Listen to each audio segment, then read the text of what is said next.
Hey friends, Brenda here from the Pop-Up Homestead. Today we're going to talk about saving bush beans. How you save the seeds from bush beans. Super easy. Once you know, and you'll never question it again.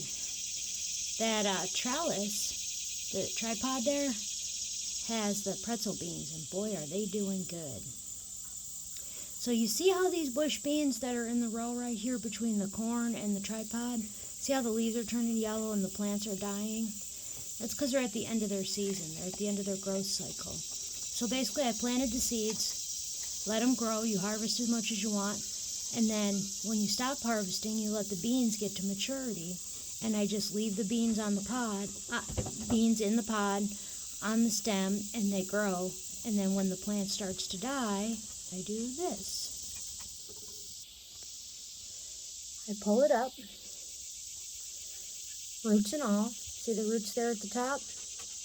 Tie it up and let it hang dry. And basically, the mature beans will dry on there, and once they're fully dry, then I can store them in a paper bag. I can crack them open and put them in a glass jar. Normally what I do, and you see they're labeled, right? Those are top crop bush beans. I tried that variety this year. So I let a lot of them go to seed. I'm just going to hang them out here until they're thoroughly dry, brown, papery, kind of crunchy. Then I'll pull them off the pod. I'll get rid of the leaves and the stem. And then I usually let the bean pod sit for another week or two indoors, make sure they're thoroughly dry. And then once they're dry, I will put them in a paper envelope and label them. Keep them in a cool, dark place, and you'll have more seeds for next year. Easy peasy lemon squeezy.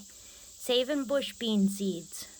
Stop buying seeds, especially bean seeds. They're so easy to dry and save. If you don't want to hang them on your house because you don't like the way it looks when it hang dries, no, I clearly am okay with that. That's all holy basil I'm drying, and I'm going to be putting into a jar for tea over the winter. So I have no problem with this being here, and then I can kind of keep an eye on it every day too, and I'll know when it's done. A week or two, probably 2 weeks. If it's real humid, sometimes I'll let it go longer, but you could leave it there all winter if you wanted to. It's not going to hurt the seeds at all. As long as they don't get wet and germinate, so that's the big thing. You want them to stay dry, and since I'm under a covered porch, they stay quite dry there. So, again, that's what the plants look like in the ground. I pulled up the entire plant, root and all. I tied a string around it.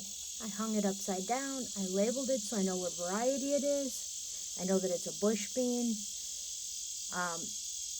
And I let them thoroughly dry. And then I have bush bean seeds for next year. This one happens to be top crop. All right, my seedy friends. Let me know how you dry your seeds.